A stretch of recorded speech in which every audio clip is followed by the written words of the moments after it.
जय हिंद दोस्तों, स्वागत है आप सभी का एक बार फिर से हमारे YouTube चैनल बेस्ट बाई पर। पहले पार्ट में जैसा कि आपको डिस्कस किया है कि आपके पास क्या क्या चीज़ें होनी चाहिए, शेयर मार्केट के लिए आपके पास क्या क्या चीज़ें होनी चाहिए। तो एक बार फिर से मैं आपको बता देता हूँ आपके पास क्या होना चाहिए। आपके पास एक तो आपका सेल फ़ोन होना चाहिए जिससे आप ट्रेडिंग करते हैं या आगे करेंगे, और दूसरी आपके पास एक चीज़ होनी चाहिए जो उस फ़ोन में एक एप्लीकेशन होना चाहिए जिसका नाम है ट्रेडिंग व्यू। ट्रेडिंग व्यू की मदद से आप इंडेक्सेस को अच्छे से देख पाएंगे, समझ पाएंगे। एक ऐसा प्लेटफॉर्म है जहां पर आप अपने इंडेक्सेस को देख पाएंगे कि शेयर मार्केट कब ऊपर जा रहा है, कब नीचे जा रहा है, और कैंडल्स के अकॉर्डिंग या लाइन चार्ट के अकॉर्डिंग आप पूरा उसको देख पाएंगे। ठीक है, और आपके एक फ़ोन में ट्रेडिंग के लिए कौन सा एप्लीकेशन होना चाहिए, उसका नाम है, कोई भी ले सकते हैं। ग्रो मैं रखता हूँ अपने फ़ोन में, आप रख सकते हैं। ज़ीरोधा का ऐप रख सकते हैं आप। उसके अलावा 5 पैसा आता है, या फिर अप स्टॉक्स भी रख सकते हैं। आपके पास एक एक्स्ट्रा स्क्रीन होनी चाहिए। ये 3 चीज़ें चाहिए होती हैं ट्रेडिंग के लिए। तो आज हम बात करेंगे बहुत बेसिक सी कि स्टॉक्स या स्टॉक मार्केट होता क्या है। आप एक तरह से ये समझ लो, कहीं आपके आसपास ऐसी दुकानें लगती होंगी जो बल्क में लगती हैं। जैसे कहीं कहीं लगता है मंगल बाज़ार, कहीं कहीं लगता है इतवार का बाज़ार यानी कि संडे का बाज़ार। तो दिल्ली में आप गए होंगे तो वहाँ पर आपने देखा होगा चांदनी चौक पर मिलता है, करोल बाग में मिलता है। बहुत सारी ऐसी जगह हैं दिल्ली में जहाँ बल्क में, वो भी सस्ते रेट में सामान मिल सकता है। तो एक तरह से शेयर मार्केट भी एक ऐसी ही जगह है जहाँ बहुत सारे स्टॉक्स आपको खरीदने और बेचने के लिए अवेलेबल होते हैं। स्टॉक्स क्या होते हैं? कोई भी एक कंपनी, जैसे कि मान लो शुभम की एक कंपनी है, तो वो एक कंपनी अलग है और उसके छोटे छोटे पार्ट्स, यानी कि अगर मैं आपसे कहता हूं कि आप मुझे 10 रुपये दे दीजिए, मैं आपको लिखित में ये देता हूं कि आपने मुझे 10 रुपये दिए हैं, और जब भी जिस टाइम पे मान लीजिए मेरी कंपनी बड़ी हो जाती है, तो उस टाइम पे उस कागज़ की जो मैंने आपको दिया है उसकी वैल्यू जितनी होगी मैं आपको उतना पैसा आपको लौटा दूंगा। आप ऐसे समझिए, मैंने आपको एक सोने का सिक्का दिया, ठीक है, आपने स्टॉक खरीदा और मैंने आपको एक सोने का सिक्का दिया। अब सोने का सिक्का का जो सोने का भाव है वो आगे बढ़ भी सकता है और कम भी हो सकता है, लेकिन उसके बढ़ने की प्रोबेबिलिटी वो ज़्यादा है।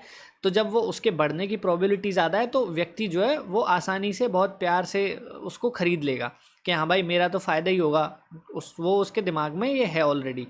तो ऐसे ही शेयर मार्केट में कंपनियां अपना हिस्सा बेचती हैं, और जिस कंपनी की वैल्यूएशन या जो कंपनी ज़्यादा अच्छी होती है उस पे लोग भरोसा ज़्यादा करते हैं कि भाई मेरे को तो पता है मेरा पैसा तो आगे बढ़ने ही वाला है।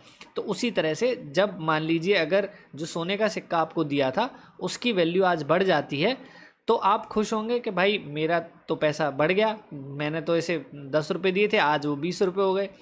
ऐसे ही शेयर मार्केट में अगर आप कोई 100 रुपये का शेयर खरीदते हैं और कोई ऐसी कंपनी जिसका कोई फ्यूचर में इन्वेस्टमेंट होने वाला है या कोई एक बड़ी डील करने वाली है, तो उससे क्या होता है, आपका पैसा डबल हो जाता है, ट्रिपल हो जाता है, और इवन उससे भी ज़्यादा हो जाता है। कई ऐसी कंपनी हैं जिनके बारे में अभी डिस्कस भी करेंगे, लेकिन अभी हम बात करेंगे कि शेयर बाज़ार होता क्या है। तो आपने इतना समझ लिया, शेयर बाज़ार एक ऐसी जगह है जहाँ पे बहुत सारी कंपनियाँ आती हैं और अपना हिस्सा बेचती हैं। ठीक है, अब शेयर बाज़ार में दरअसल में होता क्या है, भारतीय शेयर बाज़ार जो है वो सेंसेक्स कहलाता है। ठीक है, इसका नाम है सेंसेक्स, और मुंबई को भारत की इकोनॉमिक कैपिटल बोला जाता है क्योंकि यहाँ पर दलाल स्ट्रीट पर हमारा भारतीय शेयर बाज़ार का जो हेड क्वार्टर है या हेड ऑफिस जो है वो उपलब्ध है। अगर आप देखें तो भारत की जर्नी मैं आपको दिखा रहा हूँ 1997, 1994, 95 से। तो भारतीय शेयर बाज़ार जो सेंसेक्स था उसकी वैल्यू 1992 में मात्र 4,000 रुपये थी, मात्र 4,000। यदि किसी व्यक्ति ने सेंसेक्स में 4,000 रुपये लगाए होते तो आज के डेट पे आज का जो प्राइस है वो है 64,571, यानी कि आप सीधे सीधे मान लीजिए कि उसको 60,000 रुपये का प्रॉफिट हो रहा होता एक शेयर पे। तो यही है स्टॉक मार्केट की या शेयर बाज़ार की पावर। अब यहाँ पर कभी आप देख सकते हैं, यदि मैं आपको दिखाता हूँ यहाँ पर पॉइंट करके, जब शेयर बाज़ार यहाँ से ऊपर गया नीचे आया, यानी कि इसका मतलब क्या है, पहले तो इसमें खरीदारी हुई, फिर बिकवाली हुई, फिर खरीदारी हुई, फिर बिकवाली हुई, फिर खरीदारी, फिर बिकवाली, फिर खरीदारी, फिर बिकवाली, और फिर खरीदारी, फिर बिकवाली। तो ऐसे स्टॉक मार्केट में, शेयर बाज़ार में खरीदारी और बिकवाली होती रहती है। तो स्टॉक मार्केट में दो चीज़ें आपको समझ में आई। स्टॉक मार्केट या शेयर बाज़ार एक ऐसी जगह है जहाँ पे बहुत सारी कंपनियाँ आती हैं और अपना अपना हिस्सा बेचती हैं और जो लोग हैं उनको खरीदते हैं, ठीक है। तो और दूसरी चीज़ क्या हुई कि शेयर बाज़ार में हमेशा खरीदारी भी होती है, बिकवाली भी होती है, खरीदारी भी होती है, बिकवाली होती है। ऐसा नहीं होता कि सिर्फ खरीदारी होती जाए। अगर खरीदारी होती जाएगी तो वो क्या हो जाएगा, ऐसा कुछ ग्राफ बनेगा, कुछ ऐसा। अगर सिर्फ खरीदारी होती जाएगी तो ऐसे करके ऊपर चढ़ता जाएगा, लेकिन जब खरीदारी होती है तो बिकवाली हुई, खरीदारी हुई, बिकवाली हुई, ऐसे करके ये स्टेप ग्राफ कहते हैं या एक लैडर ग्राफ कहते हैं। तो शेयर मार्केट की यही एक खासियत है कि वो ऊपर भी जाता है, नीचे भी आता है, ऊपर भी जाता है, वापस नीचे आता है। तो दो चीज़ें आपके लिए कंफर्म है, एक ऐसी जगह शेयर मार्केट जो है एक ऐसी जगह है जहाँ पे बहुत सारी कंपनियाँ आती हैं, अपना हिस्सा बेचती हैं, और दूसरी चीज़ शेयर मार्केट ऊपर भी जाता है, नीचे भी जाता है। कभी भी ऐसा नहीं होता कि सिर्फ ऊपर जाए, कभी भी ऐसा नहीं होता कि नीचे जाए, लेकिन कंपैरेटिवली आप देखोगे तो ऊपर जाने की प्रोबेबिलिटी ज़्यादा है नीचे जाने की प्रोबेबिलिटी के बजाय, नीचे जाने की ऐसी। तो ऐसा कभी सीन आया नहीं है भारतीय शेयर बाज़ार में। तो अब बात करते हैं कि शेयर बाज़ार तो हमें पता चल गया कि क्या है, ठीक है। अब स्टॉक्स क्या चीज़ होती है, ये स्टॉक मार्केट बोलते हैं। स्टॉक क्या चीज़ होती है, स्टॉक जो होता है या स्टॉक्स जो होते हैं किसी भी एक कंपनी के हिस्से होते हैं। मान लीजिए मेरे पास एक ये लकड़ी थी, या यूँ मान लीजिए मेरे पास एक सोने की ये ब्लॉक है, यूँ समझ लीजिए। तो इसके मैंने हिस्से कर लिए, ये मैंने इसके हिस्से कर लिए, ठीक है। ये इसके ऐसे हिस्से हो गए। अब मैंने क्या किया, इस एक हिस्से को किसी एक व्यक्ति को बेचा, इसको दूसरे को बेचा, इसको तीसरे को बेचा। तो ये जो पर्टिकुलर हिस्सा है उसको हम बोलते हैं स्टॉक, और ये पड़ा हुआ है इसको हम बोलते हैं कंपनी, ठीक है। ये कंपनी हो गई और इसका एक छोटा सा हिस्सा ये हो गया स्टॉक्स। अब वो कंपनी डिसाइड करती है कि उसके कितने स्टॉक्स होते हैं, और आज के टाइम पे ये सेबी डिसाइड करती है कि पर्टिकुलर कंपनी जो उसकी वैल्यूएशन क्या है, उसकी मतलब वो कितनी बड़ी है, कितना वो व्यापार करती है, उसके हिसाब से पर स्टॉक की वैल्यू कितनी होती है। तो ये कंपनी डिसाइड नहीं करती आज के टाइम पे, ये सेबी जो रेगुलेट करती है भारतीय स्टॉक मार्केट को, यूँ समझ लो वो भारतीय स्टॉक मार्केट के पापा हैं।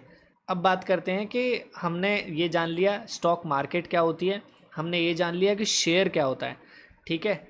अब हम जानते हैं कि स्टॉक मार्केट में सब लोग उसको जुआ क्यों कहते हैं, कि स्टॉक मार्केट से दूर रहो, स्टॉक मार्केट में पैसा मत लगाओ, सारा पैसा उड़ जाएगा, सब लोग ऐसे डराते क्यों हैं। तो सबसे बड़ी समस्या है यहाँ पे अवेयरनेस की। भारतीय स्टॉक मार्केट में भारतीयों का सिर्फ 3% पैसा लगा हुआ है। कितना, सिर्फ 3%। अब आप कहोगे तो बहुत कम है ना, या फिर ये बहुत ज़्यादा जो भी लोग सोच रहे हैं।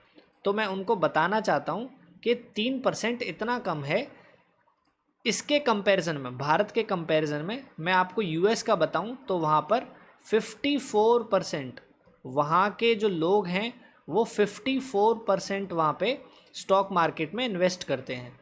इसका मतलब ये है कि जितना ज़्यादा इन्वेस्टमेंट होगा उस देश के लोगों का, तो उतना ज़्यादा उस देश के लोगों का डेवलपमेंट होगा, विकास होगा, या उनको प्रॉफिट होगा। सीधी सी बात है। अगर आप देखें भारत में सिर्फ 3% हैं जो स्टॉक मार्केट में इन्वेस्ट करते हैं, और यूएस में 54%। वहीं चाइना में, चीन में अगर आप देखें तो वहाँ 30% के आसपास लोग हैं जिन्होंने स्टॉक मार्केट में इन्वेस्ट कर रखा है। तो वर्ल्ड में फर्स्ट पे आता है यूएस, दूसरे पे आता है चाइना, और हम बहुत पीछे आते हैं। तो इसीलिए आप हमेशा ये चीज़ अपने दिमाग से सोच निकाल लें। अगर आप सोचिए, अगर शेयर मार्केट जुआ होता तो ये जो लोग हैं यूएस के 54%, क्या वहाँ पे पैसा लगा रहे होते? नहीं लगा रहे होते। चीन के लोग हैं, चीन की अर्थव्यवस्था इतनी तेज़ी से भागी है, तो ये 30% जो लोग हैं चीन के, क्या वो पैसा लगा रहे होते? नहीं लगा रहे होते। 1991 में जब एलपीजी रिफॉर्म्स लाए थे डॉक्टर मनमोहन सिंह, उसके बाद स्टॉक मार्केट को रेगुलेट किया गया अच्छे से कि उसके बाद डिजिटलाइजेशन का दौर शुरू हो गया था। उससे पहले पेपर पे जो शेयर्स होते थे वो पेपर पे बिकते थे, बोली लगती थी उनकी। एक आदमी खड़ा होकर बोलता था कि भैया मेरे पास 10 शेयर हैं, कोई ख़रीदना चाहेगा, मेरे पास इस कंपनी के 10 शेयर हैं, इस कंपनी के 20 शेयर हैं, कोई ख़रीदना चाहेगा, ऐसे बोली लगती थी पहले। तो इसीलिए जब ये डिजिटलाइजेशन हुआ 1991 में, तो सारे जो अधिकार हो गए वो 1994 में किसने ले लिए? सेबी ने, SEBI, सेबी ने ये सारे अधिकार ले लिए थे डिजिटलाइजेशन के लिए, कि अब इसके बाद जो भी होगा वो हम देखेंगे। ठीक है, तो यहाँ से हमें अभी तक क्या समझ में आया? स्टॉक मार्केट क्या होती है या शेयर बाज़ार क्या होता है, स्टॉक्स क्या होते हैं वो समझ में आया। फिर हमें ये समझ में आया कि जो दुनिया में सबसे ज़्यादा पैसा स्टॉक में कौन लगाता है? US के लोग 54%, चाइना के कितने लगाते हैं सेकंड नंबर पे? 30%, लेकिन इंडिया के कितने लगाते हैं? मात्र 3%, क्योंकि यहाँ पे सोने को, ज़मीन को और पैसे को बैंक में रखने को ज़्यादा सेफ़ माना जाता है। या तो सोना खरीद लो या ज़मीन खरीद लो या उसको बैंक में रख दो, FD करा लो। लेकिन यही रीज़न है कि जो भारतीय लोग हैं वो, अब आप सोचिए, जो 4,000 रुपये की कीमत थी किसी टाइम पे, यहाँ पे 4,000 रुपये की कीमत थी सेंसेक्स की, और आज 60,000 रुपये के आसपास है। अगर मैं आपसे कहूँ आज ये 60,000 रुपये के, 65,000 रुपये के आसपास है। कितने लोगों को फ़ायदा हुआ? सिर्फ 3%, यानी कि 100 में से 3%। अब मैं आपको एक चौंकाने वाली चीज़ बताता हूँ कि भारतीय शेयर बाज़ार में ऐसे कौन से लोग हैं जिनका सबसे ज़्यादा पैसा लगा हो? भाई 3% के, 100 में से 3% तो सिर्फ इंडियंस हैं, तो सबसे ज़्यादा कौन सा है? पहले नंबर पे आता है सिंगापुर। ठीक है, सिंगापुर का सबसे ज़्यादा इन्वेस्टमेंट है भारतीय शेयर बाज़ार में। उसके बाद आते हैं अरब कंट्रीज़ उसके बाद आते हैं। ठीक है, अरब कंट्रीज़ का दूसरे नंबर पे सबसे ज़्यादा भारत में इन्वेस्टमेंट है।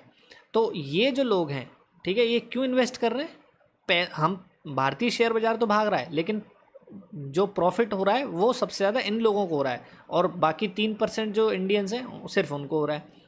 कोई छोटा बच्चा होता है तो वो दौड़ना तो नहीं शुरू कर देता, सबसे पहले वो हाथ पैर फेंकना सीखता है, घुटने पे चलना सीखता है, रेंगना सीखता है, उसके बाद पकड़ पकड़ के चलता है, फिर दौड़ने लगता है। तो इसी तरीके से स्टॉक मार्केट में भी, या मैं और वो बात बताया दूँ, जो MBBS हैं, डॉक्टर बनता है, वो MBBS का कोर्स करता है ना। ऐसा तो है नहीं कि पेट से पैदा हुआ भैया ये MBBS ही बनेगा तो MBBS ही बनता है, ऐसा नहीं होता। जो भी कोई चीज़ आपको सीखनी है उसका प्रॉपर कोर्स करिए फोकस होके, और एटलीस्ट उस स्टॉक मार्केट को 3 महीने तो आप उसको सीखें, और 3 महीने प्रैक्टिकली आप खुद करके देखें क्या आप कैपेबल हैं, किस जगह आपको प्रॉब्लम आ रही है, वो प्रॉब्लम नोट आउट करें। और कोई भी मेंटर हो आपका या कोई भी दोस्त हो जिसे स्टॉक मार्केट की थोड़ी बहुत भी समझ है, या कोई भी आपका दोस्त है, अगर साइकोलॉजिकल प्रॉब्लम है तो आप साइकोलॉजी के किसी प्रोफेसर से बात कर सकते हैं। आपको कोई भी कैसी भी प्रॉब्लम हो सकती है तो आप उनसे पूछ सकते हैं, कोई मना नहीं करेगा। तो अब बात करते हैं स्टॉक मार्केट में सबसे बेसिक चीज़ें क्या हैं। तो सबसे बेसिक चीज़ें मैं आपको बताता हूँ, मैं यहाँ पे लिख के बताता हूँ आपको। सबसे पहली जो बेसिक चीज़ है, आपको 2 चीज़ें फाइंड करना, जो कि हैं सपोर्ट। ठीक है, एक होता है सपोर्ट और दूसरी चीज़ होती है रेजिस्टेंस। आज हम सिर्फ इन्हीं को देखना सीखेंगे, रेजिस्टेंस। इन 2 चीज़ों से ही पूरा स्टॉक मार्केट आप बता सकते हो कि कहाँ पर क्या मूव हो रहा है, सिर्फ इन 2 चीज़ों को, सपोर्ट और रेजिस्टेंस। इनकी कुछ कंडीशंस होती हैं, उनको डिस्कस करेंगे। ठीक है, और इनकी जो कंडीशंस होती हैं उनको डिस्कस करेंगे, और देखेंगे कि कहाँ हमें सपोर्ट और रेजिस्टेंस फाइंड हो रहे हैं। तो देखिए, सबसे पहली कंडीशन ये है सपोर्ट की, यहाँ से अगर कोई चीज़, यहाँ से अगर शेयर मार्केट ऊपर गया है और नीचे आया, जैसे मैंने आपको दिखाया था, यहाँ पर ख़रीदारी हुई, यहाँ पर बिकवाली हुई, तो वो जिस लेवल तक गया है, ठीक है, वो जिस लेवल तक गया है इसको बोलते हैं सपोर्ट। अगर आपके समझ में आए, यहाँ पर मैं आपको दिखाता हूँ ये डायरेक्ट करके। तो इसका ये रूल है, जहाँ कहीं भी ये ऊपर आया और ये जिस जगह से वापस आया है उसको हम मार्क कर देंगे एज अ सपोर्ट, कि ये जो लेवल है यहाँ पे, कि ये जो लेवल है वो सपोर्ट का है। ठीक है, अब ये वापस ऊपर गया, नीचे आया, तो अब हमें दूसरा सपोर्ट मिल गया यहाँ पे। आपको ये चीज़ समझ में आ रही होगी कि ये पहला सपोर्ट था, ये दूसरा सपोर्ट हो गया, वापस ये ऊपर गया। अब ये जो पॉइंट था, ये जो पॉइंट था, जब यहाँ से ऊपर गया था और नीचे आया, तो ये जो हाई पॉइंट था, हाईएस्ट पॉइंट था इसका, ये इसके लिए रेजिस्टेंस की तरह काम करेगा। रेजिस्टेंस मतलब किसी चीज़ को रोकना, और सपोर्ट मतलब किसी चीज़ को मदद करना। तो जब ये यहाँ पर गया, अगर आप देखो, ये वापस से जब इस लेवल पे आया यहाँ पर, तो ये इसके ऊपर क्रॉस नहीं कर पाया, वापस इसके नीचे आ गया। तो यानी कि ये इसका रेजिस्टेंस वास्तव में था, ठीक है, तभी इसने इसको ऊपर नहीं जाने दिया। जब ये वापस से ऊपर गया तो इसने इस रेजिस्टेंस को ब्रेक करते हुए इस जगह को ब्रेक करते हुए यहाँ पे कहीं ब्रेक किया, इस जगह को ब्रेक किया। अगर आप देखें, जब ये नीचे आया तो वापस इसी जगह से इसने सपोर्ट लिया यहाँ पर। तो हमें 3 चीज़ें समझ में आई अभी फ़िलहाल। मार्केट ऊपर गया, नीचे आया, ये हमारे लिए जो पीक पॉइंट होगा वो रेजिस्टेंस मार्क कर लेंगे, और जहाँ से वो ऊपर गया है उसको बेस मार्क कर लेंगे, यानी कि सपोर्ट मार्क कर लेंगे।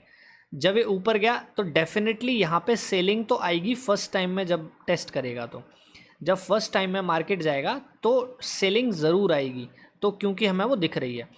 जब सेकंड टाइम में गया तो हमेशा ज़रूरी नहीं है कि वो सेकंड टाइम में ही उसको क्रॉस कर दे।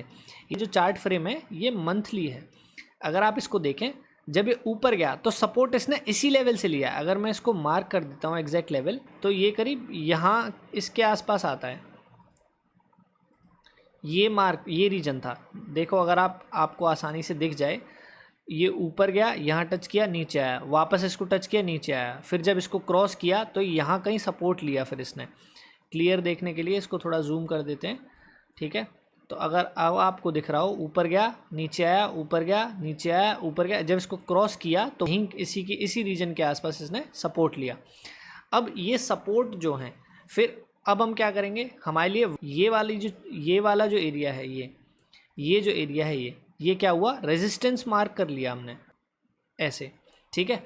अब ये यहाँ पर आया, अगर आप देखो इसके आसपास, जैसे ये इसके आसपास आया यहाँ पे, तो सेलिंग आई। तो क्योंकि हम ये अभी डिसाइड किए थे कि जब फर्स्ट टाइम रेजिस्टेंस को टच करेगा या उसके आसपास जाएगा, सेलिंग आएगी। तो देखो सेलिंग आई। अब क्या हुआ, यहाँ पे सपोर्ट है, एक सपोर्ट यहाँ बन गया अब, ठीक है। ये दोनों सपोर्ट हैं, एक ये सपोर्ट है और एक ये सपोर्ट बनाया है इसने, नया सपोर्ट, ठीक है। जब सेंसेक्स यहाँ से ऊपर गया, ठीक है, और छोटे छोटे सपोर्ट्स बनाते गया, लेकिन अचानक से क्या हुआ, सेलिंग बहुत ज़्यादा आ गई।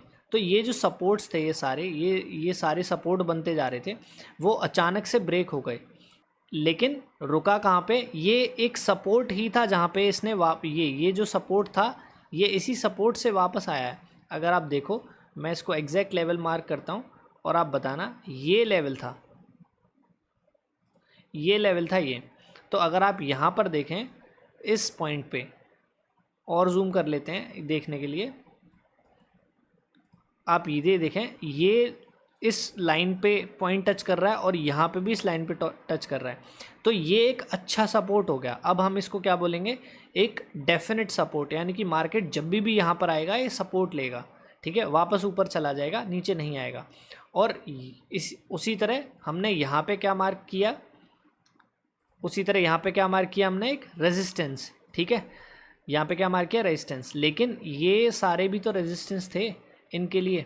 जब ये नीचे आया और वापस से इसने पुल बैक दिया, और ये टाइम 2020 का है जब कोविड आया था। तो कोविड के बाद यहाँ पे आपको रिकवरी देखने को नहीं मिलेगी, लेकिन जैसे ही वीक उस पर हम शिफ्ट करेंगे तो आप देखोगे, जैसे ही हम वीक पे शिफ्ट करेंगे, मंथली में वो नहीं दिख रही है, लेकिन जब वीक पे शिफ्ट किया हमने तो हमें देखा, तो जब ये वापस रिकवरी डब्ल्यू बना के आया यहाँ पे, तो क्या हुआ, ये एक बार नीचे गया, फिर वापस नीचे गया। तो यहाँ पे 2 बार इसने अपने आप को सेल करने की कोशिश की, लेकिन क्योंकि कोविड जब जा चुका था, ये अक्टूबर 2020 के आसपास है, तो मार्केट जो है यहाँ से गया। अब ये सपोर्ट बन जाएगा आगे के लिए, ठीक है। लेकिन मार्केट यहाँ से रिकवरी ली तो यहाँ तक टच नहीं कर पाया।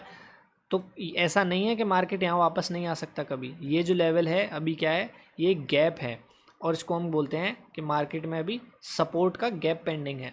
पर लगता नहीं है कि मार्केट आएगा, पर ऐसा नहीं कह सकते कि कभी नहीं आएगा, टेक्निकली ये आ सकता है। अब यहाँ से जब ये ऊपर गया तो आप देखोगे ये एक सपोर्ट लेवल था इसके लिए, ठीक है, ये वाला एक लेवल, और एक ये सपोर्ट लेवल था इस पॉइंट्स के। ये अगर आप देखें तो इन पॉइंट्स के अकॉर्डिंग यहाँ पे एक और एक यहाँ पे एक। तो जब ये ऊपर गया, एक बार सपोर्ट लिया, 2 बार सपोर्ट लिया, लेकिन 2 बार से ज़्यादा जब कोई चीज़ सपोर्ट लेती है, और आप यहाँ पे ट्रेंड लाइन भी देख सकते हैं, तो जब ऊपर गया ऊपर गया नीचे आया, ऊपर गया नीचे आया, ऊपर गया नीचे आया, तो थोड़ा सा नीचे गया लेकिन वापस से सपोर्ट लेके अपने आप को ऊपर क्रॉस किया, और ये जो ट्रेंड लाइन थी इसको क्रॉस करके यहाँ पे ट्रेंड लाइन सपोर्ट लिया। तो आपको 2 चीज़ें समझ आ गई कि एक तो स्ट्रेट लाइन पे भी सपोर्ट ले सकता है, और जो ट्रेंड लाइन होती है यहाँ पे भी सपोर्ट ले सकता है। अब जब यहाँ पे सपोर्ट लिया था, अभी रेजिस्टेंस हम ये जो ट्रेंड लाइन है ये इसके लिए रेजिस्टेंस का काम कर रही है। अगर आप देखो इसको ऊपर नहीं जाने दे रही, ठीक है, तो रेजिस्टेंस भी आप साथ के साथ देखते जाओ। तो एक क्या हो गया, यहाँ पे एक रेजिस्टेंस लेवल मार्क हो गया हमारे लिए, ठीक है, आगे के लिए ये एक रेजिस्टेंस लेवल मार्क किया हमने यहाँ पे। तो ये सपोर्ट लिया, वापस गया ऊपर, और वापस से ये जो सपोर्ट था इसको वापस जैसे ही इसके पास आया तो फिर से वापस रिकवरी हो गई। और यहाँ पे जो सेलिंग हुई थी, तो यहाँ पे भी देखो कम से कम 4-5 वीक यानी कि ऑलमोस्ट 1 महीने ये इसी जोन पे ट्रेड किया है, ठीक है।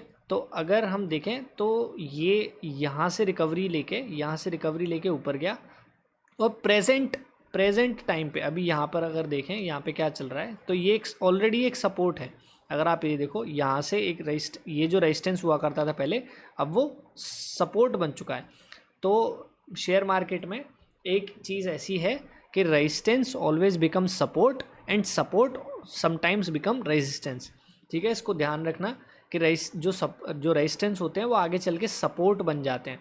तो ये जो रेजिस्टेंस हुआ करता था यहाँ पे, अब वो सपोर्ट की तरह काम करेगा। इसीलिए फ़िलहाल के लिए जो शेयर मार्केट है वो किस लेवल तक आ सकता है, तो वो मार्क्ड है, वो करीब 63,000 या 500 के आसपास तक आ सकता है। तो अभी 1,000 का और डाउनफॉल सेंसेक्स में आ सकता है। तो देखो यहाँ से कितना क्लियर हो गया चीज़ें, यहाँ से आपकी 2 चीज़ें क्लियर हुई, एक हुआ सपोर्ट और एक हुआ रेजिस्टेंस।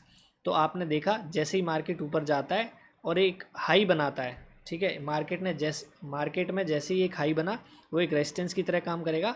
आगे आने वाले टाइम में वो क्या करेगा, उसको जैसे ही उसके आसपास आएगा वापस सेलिंग आ जाएगी। यहाँ पर आपने देखा, यहाँ पे ये इस लेवल के आसपास से वापस सेलिंग आई, ऊपर गया, तो यहाँ पे तो कोविड आ चुका था तो इसकी वजह से बहुत डीप सेलिंग हुई। लेकिन आप देखें तो वो किस लेवल तक हुई, वो भी एक डेफिनेटली सपोर्ट था, इस लेवल का एक सपोर्ट था, यहाँ से सपोर्ट लेके वापस आ गया।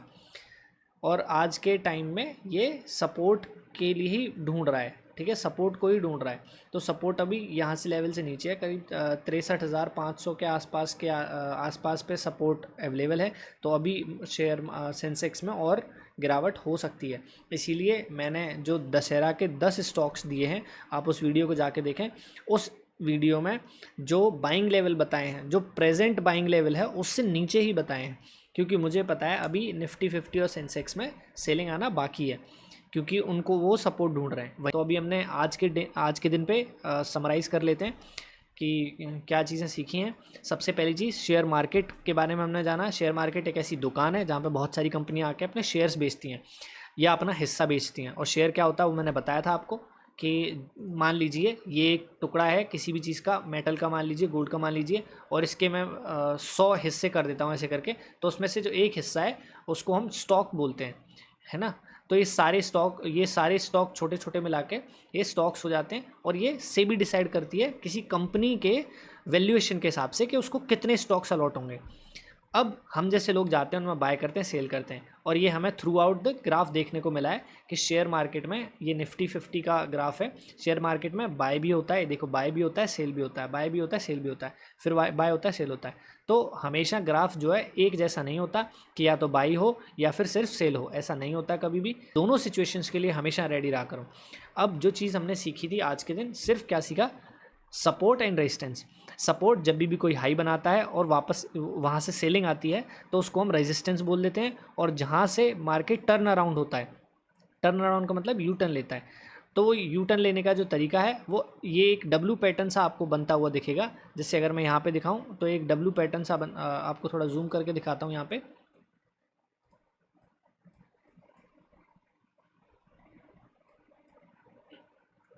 तो देखो यहाँ पे आपको एक डब्ल्यू पैटर्न बनता हुआ दिखाई देगा। तो हमेशा आपको ये डब्ल्यू पैटर्न दिखेगा जब भी मार्केट जो है रिकवर या यू टर्न लेता है। तो ये रेजिस्टेंस हो गया, ये सपोर्ट हो जाता है। ये फिर जब ऊपर से सेलिंग आती है, जब रेजिस्टेंस से सेलिंग आती है तो आपको एक एम पैटर्न बनता हुआ दिखाई देगा। ये जो आपको है ये आपको दिख रहा होगा, ऐसे करके ऊपर गया, नीचे आया, ऊपर गया, फिर वापस नीचे आया। तो यहाँ पे रेजिस्टेंस पे आपको एक एम पैटर्न बनता हुआ दिखाई देगा और सपोर्ट पे आपको डब्ल्यू पैटर्न बनता हुआ दिखाई देगा। ये आप मतलब हर चीज़ के लिए मान सकते हैं, जहाँ कहीं भी रेजिस्टेंस है सपोर्ट आपको देखने को मिलेगा। यहाँ पे जब आप गए तो देखो यहाँ एक एम पैटर्न बना, लेकिन वो कंप्लीट नहीं हुआ और वापस ऊपर चला गया। तो ये एक रेजिस्टेंस लेवल था यहाँ पर, और ये एक सपोर्ट लेवल हो गया। फिर यहाँ पर एक सपोर्ट नीचे आया, तो इसको भी हम सपोर्ट मार्क कर देते हैं। ये भी एक सपोर्ट लेवल बना, ये एक सपोर्ट लेवल हो गया, ये एक सपोर्ट लेवल हो गया। तो जहाँ जहाँ पे मार्केट टर्न अराउंड हो रहा है, अपने आप को होल्ड कर रहा है, उसको हम सपोर्ट लेवल बोल रहे हैं। यहाँ पे एक सपोर्ट का गैप पेंडिंग है, ये एक रेजिस्टेंस हुआ, ये एक रेजिस्टेंस हुआ, ये सपोर्ट हुआ। तो ये सारे सपोर्ट्स जो हैं हमेशा शेयर मार्केट के फेवर में काम करते हैं। तो जब भी अभी कोविड के टाइम पे जब शेयर निफ्टी 50 गिरा था, तो एक सपोर्ट, ये जो सपोर्ट है और ये एक जो सपोर्ट है, ये दोनों के सपोर्ट के बीच में होके अपने आप को होल्ड किया। और मतलब अगर आप एग्जैक्टली देखें तो ये वाला जो लेवल था, ये जो लेवल है 8000 के आसपास, ये 7800 के आसपास का जो लेवल है, ये अपने आप को होल्ड किया। और वापस से एक, अगर आप देखें, मैंने जैसा आपको बताया, ये जो सपोर्ट है वो डब्ल्यू पैटर्न बनाता है नीचे की तरफ। तो आप इसको देखें, क्या ये डब्ल्यू पैटर्न आपको दिखाई दे रहा है या नहीं दिखाई दे रहा। और शेयर मार्केट में सबसे अच्छी स्ट्रेटेजी डब्ल्यू और एम पैटर्न को पहचानने की है। जहाँ एम पैटर्न मिल जाए वहाँ रेजिस्टेंस है, यानी कि सेल करना शुरू कर दो। जहाँ डब्ल्यू पैटर्न मिल जाए वहाँ पे आपको क्या देखना है, वहाँ पे देखना बाइंग, कि आप बाइंग करें वहाँ पे जितना हो सकता है। प्रेजेंट के अगर सिनेरियो में आपको दिखाऊं तो यहाँ पर भी एक एम पैटर्न बनता हुआ दिखाई दिया है। अगर आप इसको एग्जैक्टली देखें, ये जो आपको दिखेगा, ऊपर गया, नीचे आया, ऊपर गया और नीचे आया। तो ये ब्रेक करेगा, डेफिनेटली ब्रेक करेगा। और हमें यहाँ पर ये जो लेवल है वो आपको मतलब टच होते हुए दिखाई देंगे। और फिर वहाँ से कुछ टाइम वेट करके फिर एक डब्ल्यू पैटर्न बना के ये इस रेजिस्टेंस के आसपास थोड़ा वेट करेगा और वापस चले जाएगा। तो ऐसे ही शेयर मार्केट में सिर्फ सपोर्ट एंड रेजिस्टेंस से आप बता सकते हैं। और ये हर स्टॉक के लिए, हर कंपनी के जो स्टॉक्स हैं उनके लिए वैलिड होता है ये वाला सीन, कि भाई जहाँ कहीं भी रेजिस्टेंस होगा वहाँ एम बनाएगा। तो आप कोई भी स्टॉक आप देख लें, वहाँ जब भी रेजिस्टेंस पे हिट करता है तो वहाँ एक कोई भी रेजिस्टेंस बनाता है तो एम बनाता है। आपको पता चल जानी चाहिए कि भैया यहाँ से अब मार्केट नीचे, मतलब जो स्टॉक है, पर्टिकुलर स्टॉक, वो नीचे जाने वाला है। और जब कभी डब्ल्यू बनाता है तो आपको पता चल जानी चाहिए कि वहाँ से भैया मार्केट ऊपर जाने वाला है। Thank you so much for watching, और ऑल द वेरी बेस्ट। आगे की जो ट्रेडिंग कोर्स है हम पूरा उसको करेंगे। Signing off.